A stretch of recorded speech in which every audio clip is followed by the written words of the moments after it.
Seguimos con más Noticias 24. Comentábamos este nuevo ataque incendiario en la Araucanía, al menos 15 camiones quemados, también en un contexto de acusación constitucional en contra del ministro del Interior, Víctor Pérez, donde se agrega la situación de la región. Vamos a hablar de este y otros temas. Para eso nos acompaña la diputada del PPD por la Araucanía, Andrea Parra. ¿Cómo está, diputada? Gracias por acompañarnos. Buenas tardes.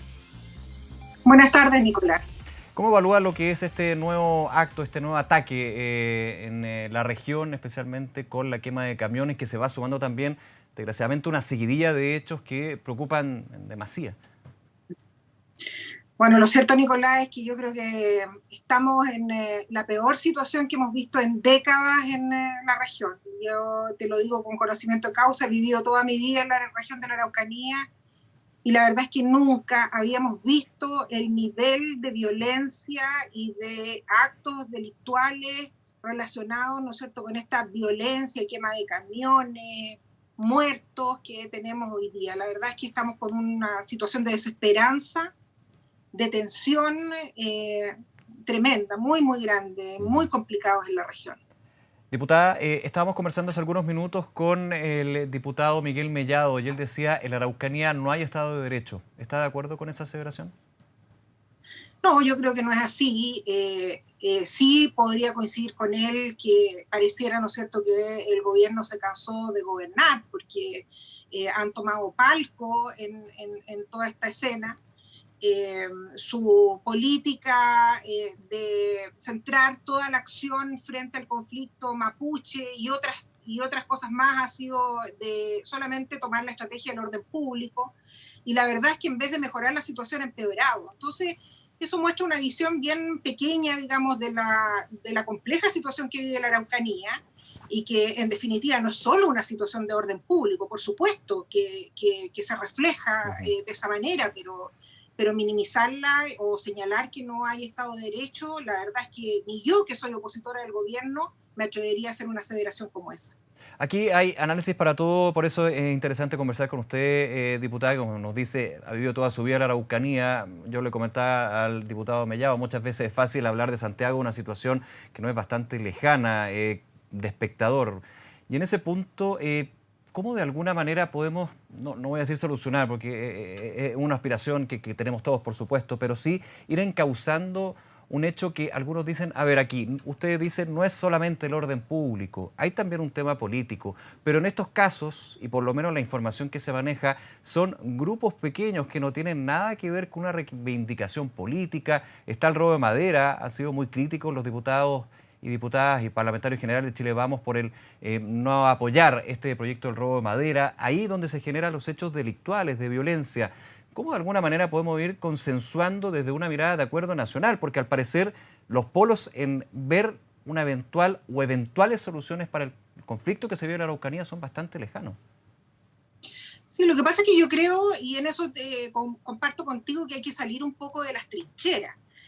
Porque esto de intentar separarnos en buenos y en malos, en los que queremos al pueblo mapuche y en los que lo odiamos, o en los que queremos, ¿no es cierto?, violencia y los que no, es una cuestión súper, digamos, de caricatura. Eso no es real. Aquí en la región nadie avala la violencia. Lo que pasa es que cuando tú solo te abocas a solucionar el tema de orden público, no, además sin ninguna estrategia clara, porque la verdad es que, ¿cuál es la estrategia del gobierno? Colocar, no sé, un carabinero en cada esquina, invertir mucha plata en cámaras, y eso ya está demostrado, digamos, que no ayuda. Yo creo que este es un conflicto complejo, y como es complejo, hay que abordar varias aristas. Y la primera es que asumir, ¿no es cierto?, que tenemos grupos radicalizados actuando en la región con total impunidad. Y por lo tanto tiene que haber una estrategia y una mirada de enfrentar estos grupos radicalizados, primero que nada, aislándolos.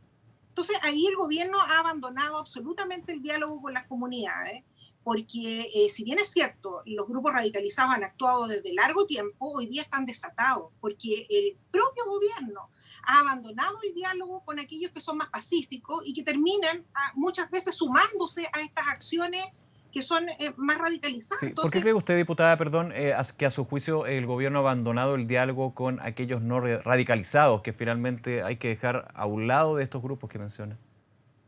mira, nosotros, tú sabes, Nicolás, yo fui gobernadora de Malleco, y Sí. nuestra tarea y nuestra estrategia fue siempre escuchar las demandas del mundo mapuche. A veces con éxito, a veces no con tanto éxito, hay que decirlo, pero teníamos un diálogo permanente. Cuando veíamos un foco de conflicto, allá estábamos presentes, íbamos a ver la manera de solucionarlo, porque si no se te meten los radicalizados ahí y empiezan a hacer de la suya. Hoy día eso no existe. Hoy día el gobierno regional, local, no tiene absolutamente ninguna conversación con nadie del mundo mapuche. La CONADI abandonó su rol de protección y de generar, ¿no es cierto?, y avanzar en el tema de la compra de tierra. Hoy día compra de tierras prácticamente no existe en la región. Entonces, el mundo mapuche, que es muy heterogéneo, finalmente termina entendiendo que a través de este tipo de acciones son escuchados. Y es precisamente todo lo contrario lo que tenemos que hacer, es escucharlos, hacerlos presentes.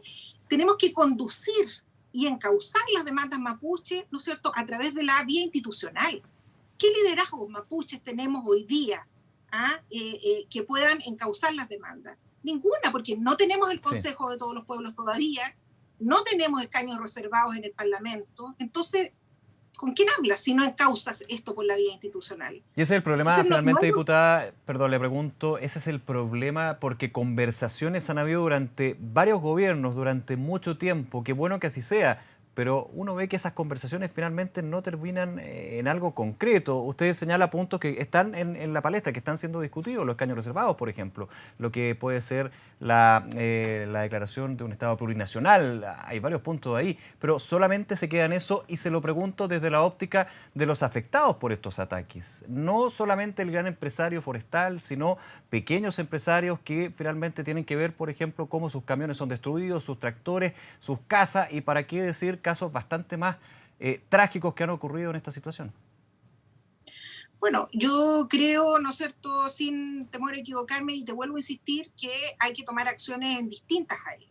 Cuando tú tienes grupos radicalizados actuando, el sentido común te dice, ¿no es cierto?, que las policías, junto con el gobierno, tienen que desarrollar una estrategia que permita cortar las líneas de financiamiento de esos grupos radicalizados y cerrarle los espacios y aislarlos. Y ahí la llevo, perdón, diputada, ahí la llevo a una crítica que se da desde Chile Vamos, de que la oposición no apoyó el proyecto para penar lo que era el robo de madera, que es una fuente de financiamiento justamente para esos grupos radicalizados. Entonces, ¿cómo se explica eso? A ver, el robo de madera hoy día, ¿no es cierto?, tiene pena en nuestro Código Penal. Lo que pasa es que, Nicolás, seamos francos, el gobierno, ¿no es cierto?, intenta deslindar sus responsabilidades y trasladarle las responsabilidades al Congreso. Si hoy día no es que tú no puedas penar el robo de madera, el robo de madera lo puedes penalizar, está descrito en el Código Penal. El que tú quieras colocar figuras más específicas y con mayores sanciones, eso es otro cuento. Usted dice que no va por el tema de aumentar las sanciones, sino evitar ese hecho en particular, ¿lo entiendo así? Pero evidentemente, y aquí hay que conversarlo, si finalmente el poder comprador siguen siendo las mismas forestales. Tú sabes, ¿no es cierto?, como nosotros sabemos, que las forestales, ¿no es cierto?, el negocio de las forestales no es plantar árboles, el negocio de las forestales es la producción de celulosa. Y también las forestales tienen algo de parte de ahí, porque ellos siguen comprando, si finalmente la madera robada o no, llega siempre el mismo comprador. Es importante saber eso también. Entonces yo creo que ellos también debieran ser parte de estas conversaciones, también debieran ser parte de la solución y no el problema, porque en la Araucanía además tenemos una cantidad de forestales que la verdad destruyen caminos, que no generan grandes fuentes de trabajo y que debieran tener también una actitud, ni siquiera tributan acá. Entonces tenemos una región pobre, hiperplantada con árboles exóticos, tenemos este conflicto. Yo creo que hay muchas estrategias que hay que hacer, pero para eso necesitamos un gobierno que gobierne, no lo que acaba de denunciar el propio empresario a quien le quemaron los camiones, que había denunciado al gobernador de Malleco estas amenazas que había sufrido y sencillamente no tuvo ninguna respuesta. Eso me parece a mí que es gravísimo. Cuando tú adviertes y te están amenazando y sabes que algo va a pasar, y el gobierno no es capaz de reaccionar, ni solicitar protección, ni tomar medidas, la verdad es que aquí algo falla, sin duda. Diputada, se ha hablado de la ausencia del gobierno, la responsabilidad que tiene el Ministerio del Interior, en este caso el ministro Víctor Pérez, quien es actualmente quien ocupa ese cargo. Y lo quiero llevar a ese tema. ¿Está dentro de la acusación constitucional? Se incorporó por parte de los parlamentarios que firmaron el libro acusatorio un punto sobre la Araucanía, hay otros también. ¿Cómo ve usted lo que va a ser esta acusación constitucional? Y la pregunta que pueden tener muchos que están viendo el tema de la Araucanía propiamente tal: ¿serviría de algo que fuera destituido el ministro del Interior, que llegara otro ministro del Interior u otra ministra del Interior? ¿Tiene finalmente un efecto de que llegue a buen puerto esta acusación constitucional? Mira, yo quiero serte súper franca, Nicolás, y probablemente voy a ser muy impopular con lo que te voy a decir, pero yo hace rato que soy disidente de las acusaciones constitucionales. Este camino que ha tomado la oposición de que de buenas a primeras, lo primero que se toma como abordaje político es una acusación constitucional, me parece que es inconducente. ¿Ya? Y ni siquiera creo yo que están asegurados los votos. Sí. ¿Usted Entonces, votaría la en contra, verdad, diputada? yo no lo sé. Yo, mira, creo que la situación que ha ocurrido en la Araucanía en estos últimos días nos empuja un poco a remecer al Ministerio del Interior. Yo la verdad es que hace semanas que vengo pidiéndole públicamente al ministro Pérez que nos reunamos transversalmente todos los parlamentarios de la Araucanía para que concordemos todas las acciones que sean necesarias. Yo estoy disponible a legislar, estoy disponible a aprobar platas en el presupuesto, a todo lo que sea necesario con tal de que la Araucanía salga del lío en que está. Pero el ministro Pérez ni siquiera nos ha mandado un mensaje en el WhatsApp. Entonces, la verdad es que cuando tú tienes ese nivel de indolencia, finalmente casi te ves empujado a tener que aprobar una acusación constitucional para que este gobierno reaccione. Si tú no puedes permanecer durante 2 o 3 años echándole la culpa al orden público o echándole la culpa al Congreso de que no hace leyes, cuando tú tienes, ¿no es cierto?, el nivel de violencia que tiene y eres gobierno. Entonces hay que asumir cada cual sus responsabilidades. Yo aprobé la reforma de Carabineros hace unos días atrás y voy a seguir aprobando todas las leyes necesarias para avanzar.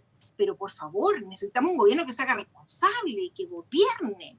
Y yo insisto, me parece que no es el mejor camino estar en una acusación constitucional tras otra. Pero créeme, en esta oportunidad yo voy a actuar con responsabilidad, voy a escuchar los argumentos y ahí en ese momento voy a tomar una decisión. Claro, y se lo pregunto, y me interesa mucho ese análisis que me parece muy certero por este punto de las acusaciones constitucionales. Se ha hablado que son jurídicas, políticas. Finalmente hemos visto que más bien hay un tema político detrás, hay dime diretes por todos lados. Va a ser un tema bien complejo el de la acusación constitucional, muchos no lo dan por sentado. En ese punto, claro, usted dice: sería la forma de remecer al Ministerio del Interior para que entienda lo que está sucediendo en la Araucanía, considerando también que inicialmente desde la oposición, el sector que usted representa, la Araucanía no estaba incorporada en el libro acusatorio, en alguno de los capítulos.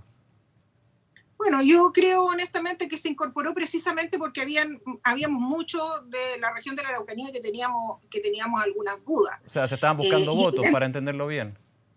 evidentemente, yo creo que el poner en la palestra el tema de la Araucanía, cuando no hemos sido escuchados durante tanto tiempo, no abre las antenas, digamos, Nicolás. Yo no puedo sentirme ajena de lo que está ocurriendo, particularmente cuando en mi caso y en el caso de otros colegas de la Araucanía, incluso los colegas del oficialismo, hemos golpeado la mesa reiteradamente a este gobierno para insistirle en que avancemos. Hemos estado disponibles a reunirnos. Mira, nos reunimos montones de veces con el ministro Moreno, montones de veces con Chadwick, montones de veces con Blumel. Dijimos que estábamos disponibles a legislar y nada. Quedamos en la primera conversación y después no pasa absolutamente nada. Yo llevo 3 años como parlamentaria. ¿Crees que tengo cara para mirarle el rostro a la esposa de don Pedro Cabrera, a sus hijos, a este empresario Gerardo Cerda, que le queman 15 camiones y que terminan una serie de subcontratistas sencillamente sin pega, si nosotros seguimos esperando a que alguien ilumine al gobierno para que actúe? Tengo que tomar las herramientas que se me dan. Y de verdad, yo no hubiese querido estar en esta situación de tener que aprobar una acusación constitucional, porque tú tienes razón. Si cambia un ministro tras otro, no vamos a tener resultados si no cambia la actitud del gobierno. Pero lamentablemente el gobierno nos encajona, nos pone en esta situación porque no nos escucha. ¿Qué más? ¿Queremos que la próxima semana muera otra persona? ¿Queremos tener más camiones quemados? ¿Qué es lo que tenemos que esperar para que el gobierno haga su pega? Diputada Andrea Parra, nuevamente gracias por acompañarnos esta tarde en Noticias 24. Que esté muy bien. Que estés bien tú igual. Hasta luego, gracias.